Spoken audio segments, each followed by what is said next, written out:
Steve Kim, UCN Live here with promoter Bob Arum. Bob, 50 years coming up soon. Has the time flown? Have you thought to yourself, Jesus, where did the time go?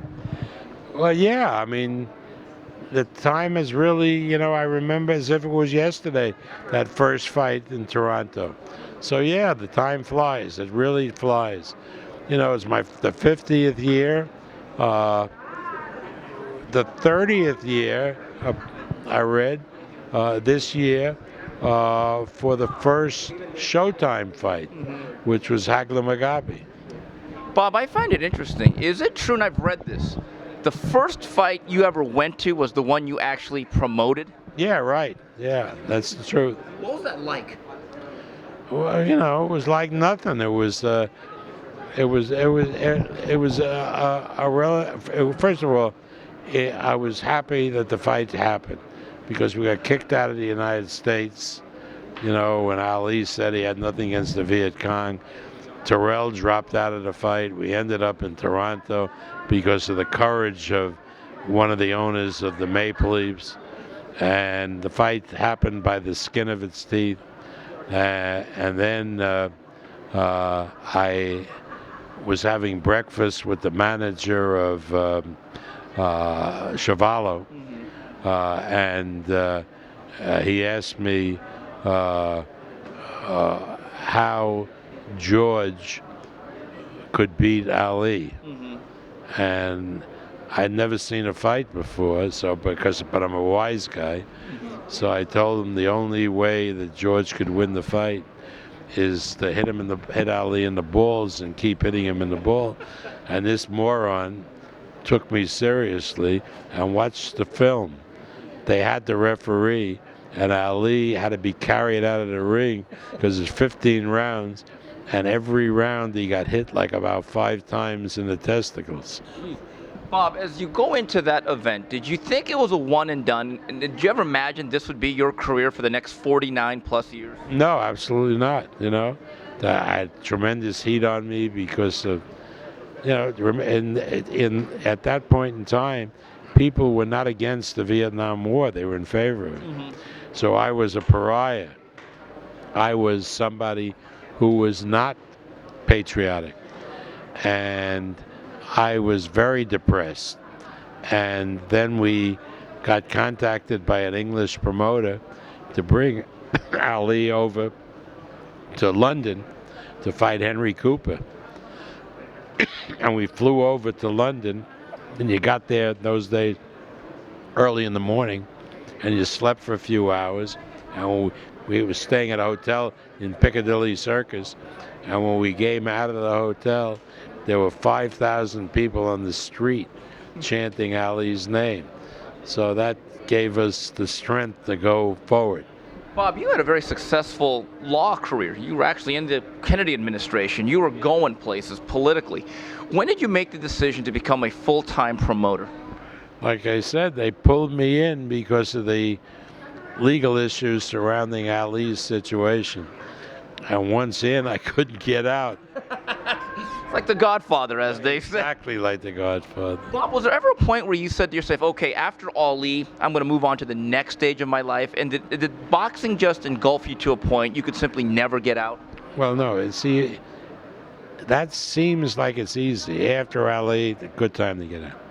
Say after Pacquiao, good time to get out. Then you look up on the stage today, and you see 3 very talented young Hispanics, all of whom could become superstars, or some of them could be superstars. And you say, hey, I brought these guys in. I have a debt and obligation to see it through for them, with them. And so you're in. And then when they're ready to go, there's another group.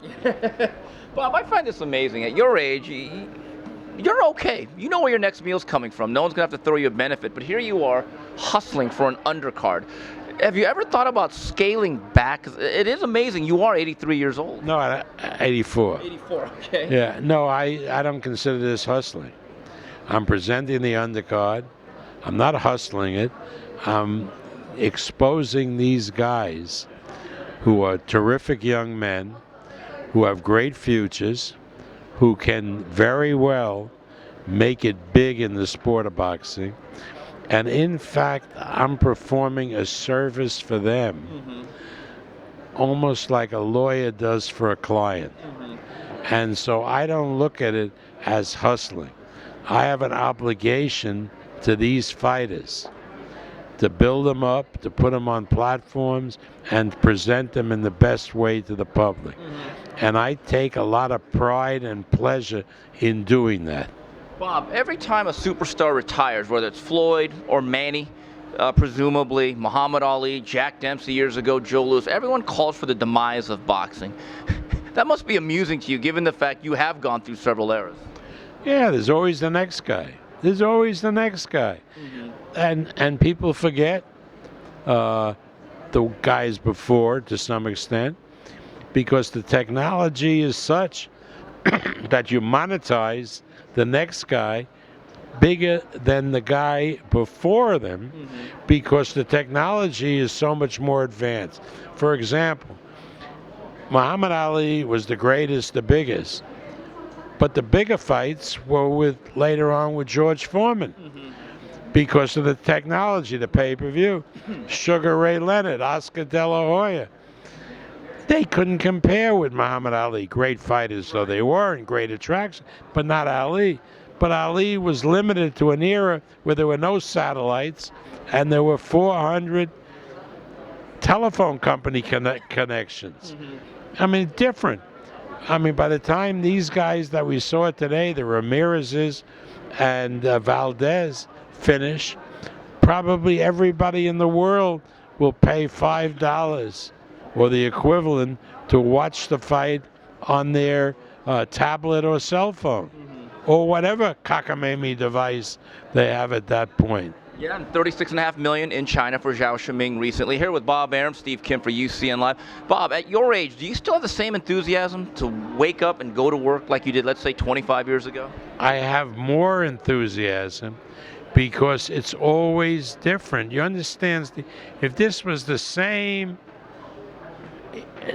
template, the same technology as existed when I promoted Ali, I would be bored to death. But it isn't. It's all new. It's all new. You know, in the Ali days, we reached the public through the press, through newspaper columns and so forth. We now reach the public more from websites and social media than anything else. So it's all different, and it all creates challenges where you have to be innovative to meet those challenges. Bob, I remember coaches like Bear Bryant and Bobby Bowden. They basically said, you're going to have to pry me away from this job. And if I die on the job, I'll be happy. Do you have that same philosophy? You don't ever really truly want to retire? No, I don't ever want to retire. Why would I want to retire? I'm doing something that I enjoy doing, and it sure beats sitting at home smoking a cigar, reading a book.